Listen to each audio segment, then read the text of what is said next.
Hamas کئی فلسطینی عسکریت پسند گروہوں میں سب سے بڑا عسکریت پسند گروپ ہے۔ دراصل یہ نام اسلامی مزاحمتی تحریک کا عربی مخفف ہے۔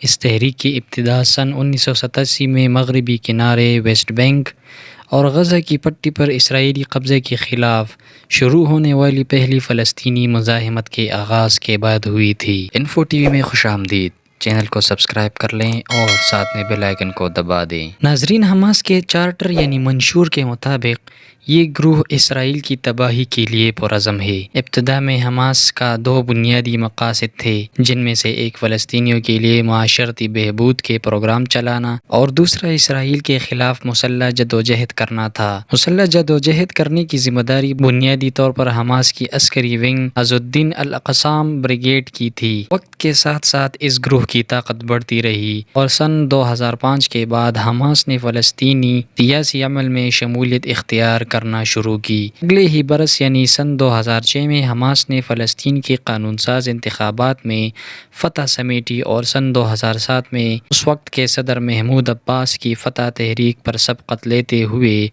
غزہ پر اپنا سیاسی کنٹرول مستحکم کیا۔ اس کے بعد سے غزہ میں موجود اس عسکریت پسند تنظیم کی اسرائیل کے ساتھ 3 بڑی لڑائیاں ہوئی ہیں اور ماضی میں اسرائیل نے مصر کے ساتھ مل کر حماس کو الگ تھلگ کرنے اور حملوں سے باز رکھنے کی غرض سے غزہ کی پٹی پر ناکہ بندی برقرار رکھی ہے۔ مجموعی طور پر حماس اور کچھ معاملات میں اس کے عسکری ونگ کو اسرائیل، امریکہ، یورپی یونین، برطانیہ اور دیگر عالمی طاقتوں نے دہشت گردہ گروہ قرار دے رکھا ہے۔ حماس کو اسرائیل کے خلاف پہلی مزاحمتی تحریک کے بعد اس وقت اہمیت ملی جب اس نے اسرائیل اور فلسطین لبریشن آرگنائزیشن PLO کے مابین 1990 کی دہائی کے اوائل میں ہونے والے امن معاہدوں کی مخالفت کی۔ اسرائیل کی جانب سے حماس کے خلاف ہونے والی متعدد آپریشنز کے باوجود یہ تنظیم قائم رہی اور اس تنظیم نے ان تمام اسرائیلی اقدامات کا جواب خودکش حملے کرنے کی صورت میں دیا۔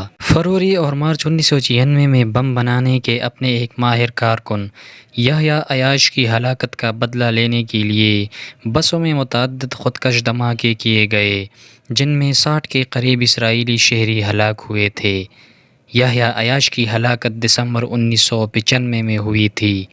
ان دھماکوں کا بہت اثر ہوا اور کہا جاتا ہے کہ ان کے نتیجے میں فلسطین اور اسرائیل کے مابین ہوئے امن معاہدے معطل ہوئے اور نتن یاہو کے اقتدار میں آنے کی راہ ہموار ہوئی۔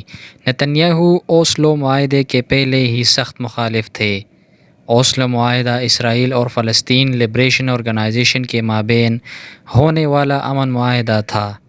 اس معاہدے کے ختم ہونے اور امریکی صدر بل کلنٹن کی جانب سے سن 2000 میں کیمپ ڈیوڈ سمٹ کی ناکامی کے بعد حماس کی مزاحمتی تحریک کا دوسرا بڑا دور شروع ہوا۔ اسرائیل کی جانب سے حملے بڑھے اور اس کے ساتھ ساتھ فلسطین میں حماس کا اثر و رسوخ میں بھی اضافہ ہوا۔ اس اثر و رسوخ کے بڑھنے کی وجہ یہ بھی تھی کہ اسرائیل نے فلسطینی اتھارٹی پر الزام عائد کیا کہ وہ اسرائیل پر ہونے والے حملوں کی پشت پناہی کر رہی ہے اور اسی بنا پر ان پر پابندیاں عائد کی گئیں۔ اس دورانیے میں حماس نے مختلف علاقوں میں اسکول اور کلینکس قائم کیے اور ان فلسطینیوں کو سہولت فراہم کی جو بدعنوان اور ناکارہ فلسطینی اتھارٹی کے ہاتھوں مایوس تھے۔ حماس کی جانب سے کیے جانے والے خودکش حملوں پر بہت سے عام فلسطینیوں نے خوشی منائی، کیونکہ وہ مجاہدوں کے آپریشن کو اپنے نقصانات کا بدلہ لینے کے طور پر دیکھتے اور مغربی کنارے میں اسرائیل کی آبادکاری کے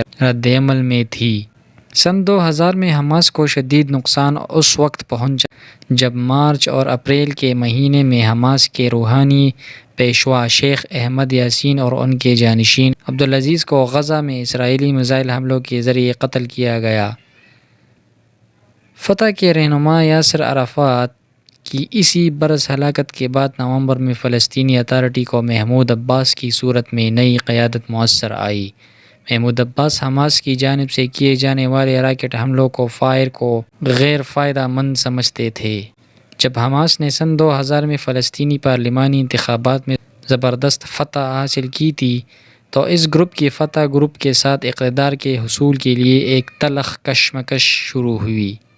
حماس نے فلسطینی اتھارٹی کے اسرائیل کے ساتھ ہونے والے امن معاہدوں کی تجدید کرنے کے ساتھ ساتھ اسرائیل کے قانونی جواز کو تسلیم کرنے اور تشدد ترک کرنے کی تمام تر کوششوں کی مخالفت کی۔ حماس کا منشور اسرائیل کو تسلیم نہیں کرتا اور اس منشور میں تاریخی فلسطین کے ترجمانی کی گئی ہے، یعنی آج جہاں اسرائیل واقع ہے اسے مسلمانوں کی ملکیت زمین کہا گیا ہے، جبکہ یہودی ریاست کے ساتھ کسی نوعیت کے مستقل امن قائم کرنے کی مکمل نفی کی گئی ہے۔ سن 1988 کے منشور میں اسرائیل اور یہودیوں کے خلاف سخت زبان استعمال کی گئی، تاہم سن 2007 میں حماس نے ایک نئی پالیسی دستاویز تیار کی جس میں پہلے منشور میں اپنی بیان کردہ کچھ پوزیشنز میں نرمی پیدا کی گئی اور زبان کا استعمال احتیاط سے کیا گیا۔ اس منشور میں کہا گیا ہے کہ حماس کی مزاحمت یہودیوں کے خلاف نہیں بلکہ غاصب صہیونی جارحیت پسندوں کے خلاف ہے۔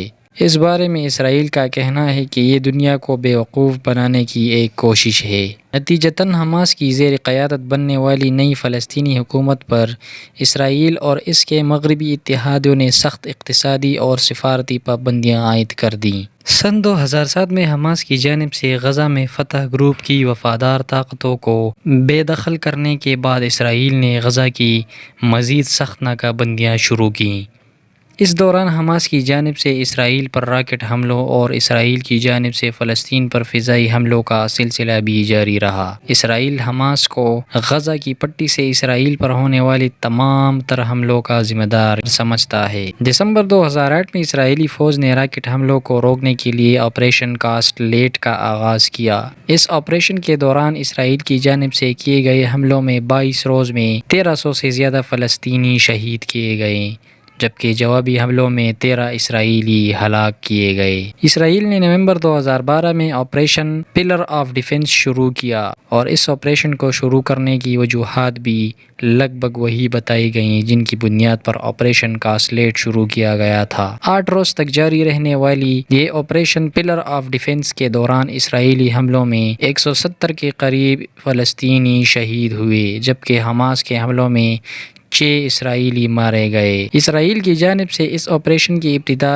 ایک فضائی حملے سے ہوئی جس میں قاسم بریگیڈ کے کمانڈر احمد جباری کو شہید کیا گیا تھا۔ حماس اسرائیل کی جانب سے کیے جانے والے ان 2 آپریشنز کے نتیجے میں عسکری طور پر کمزوری کا شکار ہوا، لیکن فلسطینی شہریوں کی جانب سے ملنے والی سپورٹ اور حمایت نے اس گروپ کو بچائے رکھا۔ جولائی 2014 کے شروع میں اسرائیلی فوج نے عسکریت پسندوں کے زیر استعمال راکٹوں اور سرحد پار سرنگوں کو تباہ کرنے کے لیے آپریشن پروٹیکٹیو ایج کے نام سے ایک نئے آپریشن کا آغاز کیا۔ 50 دن تک جاری رہنے والے اس لڑائی کے دوران کم از کم 2251 فلسطینی شہید ہوئے، جن میں 1462 عام شہری تھے، جبکہ دوسری جانب اسرائیل کے 67 فوجی اور 6 عام شہری مارے گئے۔